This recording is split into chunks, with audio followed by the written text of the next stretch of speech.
안녕하세요. 신동명 노무사입니다. 이번 시간에는 퇴직금의 개인형 퇴직연금제도 이전 의무화에 대해서 살펴보겠습니다. 현재 퇴직연금제도를 하는 곳에서는 그냥 기존에 하시던 방식으로 하시면 되는데요. 퇴직금 제도를 운영하고 계시는 업장에서는 개인형 퇴직연금제도 이전 의무화가 시행이 됐기 때문에 퇴직금 처리할 때 바뀐 법에 따라서 처리를 해주셔야 되는 부분이 있습니다.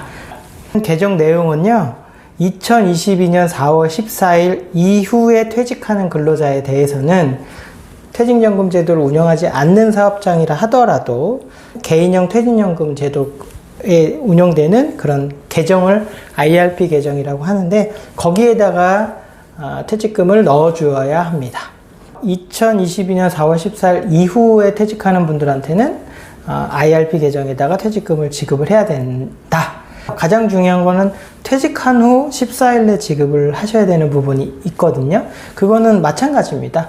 퇴직을 하면 IRP 계좌에다가 14일 내에 지급을 해 주셔야 됩니다. 그래야 법 위반이 아니거든요. 똑같습니다. 그 지급 기한은.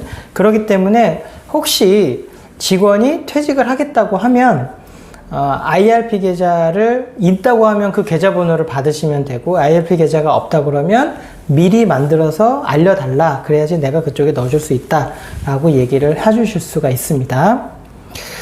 다음에 IRP 계정으로 이전할 때 퇴직소득을 원천징수하느냐. 여기서 우리가 퇴직금 제도할 때 퇴직금을 지급을 할 때 원래 퇴직금이 뭐 300만 원이었다. 그럼 거기서 퇴직소득세를 떼고 뭐 280만 원, 270만 원 이렇게 입금을 해드리는 게 퇴직금 제도에서의 퇴직금 지급 방법이었는데요.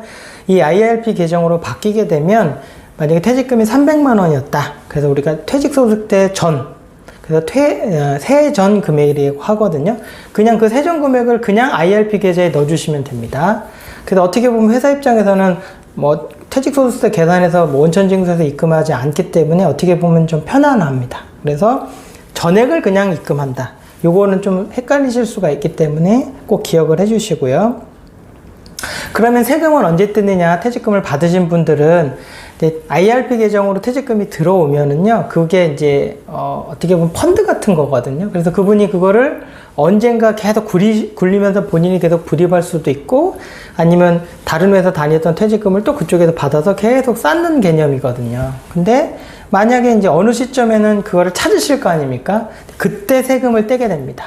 그러면 근로자 입장에서는 퇴직금을 받을 때 떼는 것보다 세금을 나중에 떼기 때문에 이득입니다. 왜냐면 뭐 300만 원이라는 돈을 해서 세금을 떼서 270만 원을 받으면 그만인데, 300만 원의 돈을 계좌에 넣어서 그게 굴러가는 거잖아요. 그럼 300만 원이 계속 굴러가기 때문에 어쨌든 나중에 세금을 최대한 늦게 내는 것들이 이득이기 때문에 그걸 또 과세 이연이라고 하더라고요.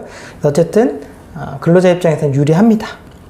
그 다음에 IRP 계정은 어떻게 개설할 수 있느냐라고 하시면 직원이 물어볼 수도 있잖아요. 그런 경우에는 당신 주거래 은행 있지 않느냐, 또는 뭐 증권 하지 않느냐, 이렇게 해서 그런데 검색해 보시면 IRP 계좌는 모든 금융기관에 되게 선호하는 금융 상품입니다. 그래서 자기가 제일 좋아하는 곳 또는 주거래 은행 같은 곳에서 IRP 계정을 만들어 왔다라고 하시면 계정을 만들어 줍니다. 그래서 그 금융권에서는 그거 유치하려고 굉장히 노력을 하고 있거든요. 그래서 그냥 그런 데 가셔서 계좌를 만들었고, 회사에서는 그 계좌를 알려달라고 하면 직원은 그거를 알려주시면 회사는 그 계좌에다가 입금을 해주시면 되겠습니다. 그 다음에 중간정산하는 경우가 있을 수 있잖아요. 그럼 이제 중간정산할 때도 IRP 계정으로 넣어줘야 되느냐, 이렇게 의문이 될 수도 있는데요. 그거는 상식적으로 생각을 해보시면 중간정산은 어쨌든 필요에 의해서 그 퇴직금을 퇴직할 때 받는 게 아니고 미리 뭐 집을 산다거나 뭐 병원비에 쓴다거나 이런 데 쓰려고 중간정산을 받는 거기 때문에 그거는 당연히 IRP에 넣어도 바로 해지를 할 거 아닙니까? 그래서 그렇게는 안 해도 되고요. 당연히 그냥 원래 그냥 통장에다가 지급을 하시면 되고요. 그렇게 되어 있기 때문에 뭐 세금을 뗄 거 있으면 떼고 주셔야겠죠. 다음에 퇴직하면 모든 근로자한테 IRP 계정으로 지급을 해야 되느냐라고, 요거는 예외 사유가 있습니다. 이것도 상식적으로 생각해 보시면 잘 아실 수가 있을 것 같아요. 일단은 우리가 퇴직을 했을 때 퇴직금으로 지급하지 않고 IRP 계정으로 하는 이유는 그 돈을 잘 모아서 잘 굴려서 나중에 진짜 은퇴할 때 뭐 노후 자금으로 써라 이런 개념이거든요. 자, 그렇기 때문에 55세 이후 퇴직하는 사람, 예를 들어서 뭐 일을 하시다가 55세에 퇴직을 하셨어요. 자, 그런 분들 같은 경우에는 그냥 원래대로 처리하시면 됩니다. 그냥 본인 통장에다 퇴직소득세 제외하고 입금하시면 되는 거고요. 그 다음에 퇴직급여액이 300만 원 이하인 경우, 그거는 큰 의미가 뭐 노후소득에 그렇게 얼마나 보탬이 되겠어? 뭐 이런 개념으로 해서 그냥 그건 알아서 처리하세요. 그래서 IRP 원래 방식대로 그냥 계좌에 넣으셔도 상관이 없겠습니다. 그 다음에 이제 사망을 했을 때, 그러면 사망을 하면 보통 이제 유가족한테 퇴직금을 지급을 하게 되는데, 어쨌든 생활이 공공하실 수가 있잖아요. 그래서 그런 것들은 IRP에 넣는 게 큰 의미가 없기 때문에, 그리고 또 사망을 하셨고, 그래서 IRP로 넣을 수가 없겠죠. 그다음 외국인 근로자인데 그분이 뭐 해외로 출국한다. 우리나라에서 들어왔다가 나가신다. 그럼 어차피 우리나라에 뭐 돈을 남겨둘 이유가 없기 때문에 그거는 당연히 가지고 나가시면 될 것 같고요. 뭐 그 정도로 크게 보시면 될 것 같습니다. 그 다음에 이제 가입자의 신용불량 등 사유를 들어서 IRP 계정으로 지급하는 것을 거부해도 되느냐. 그러니까 이게 무슨 얘기냐면요, 직원이 나 신용불량이야, 나는 뭐 소득이 잡히면 안 돼, 나는 돈을 받으면 안 돼, 하여튼 개인적인 사유가 있어서 나 IRP를 넣어주면 안 된다, 개인 통장으로 달라고 요구를 할 때 꼭 들어줘야 되느냐. 일단 원칙적으로는 법에 있기 때문에 그런 편의를 봐주면 안 되겠죠.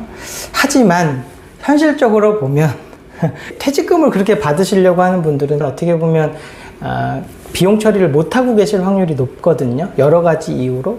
자, 그렇기 때문에 사실은 원래 하면 안 됩니다. 원칙적으로 자료에도 보면 하면 안 된다, 그렇게 지급하면 안 되고 IRP 계정으로 무조건 넣으라고 되어 있지만은, 현실적으로 보면 IRP 계정으로 넣기는 사실 쉽지는 않지 않을까, 이렇게 생각이 됩니다. 그럼 어쩌라는 거냐?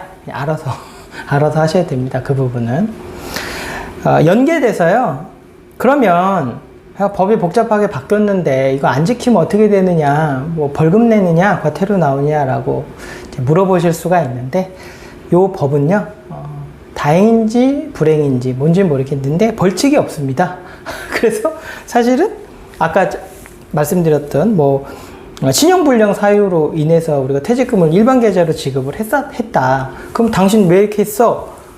난 벌금이야, 과태료야, 이런 조항이 없어요. 그래서 사실은 아주 특별한 케이스가 있는 경우에 또 근로자가 원한다고 하면 이거는 뭐 벌칙이 없기 때문에 조금은 유연하게 하실 수는 있겠다. 그 정도로 말씀드릴게요. 뭐 제 입장에서 해도 된다, 무조건 IRP 계정으로 뭐 넣지 않아도 된다라고 말씀은 못 드려요. 참고를 하셨으면 좋겠습니다. 요 관련된 내용은요, 이 관련된 법의 그런 설명 자료에 Q&A를 좀 정리를 한 겁니다. 그래서 제가 그 설명란에 자료를 다운받을 수 있게 해놓을 테니까요. 그 자세한 내용들은 그 자료를 좀 참고를 하시면 도움이 될 것 같습니다. 감사합니다.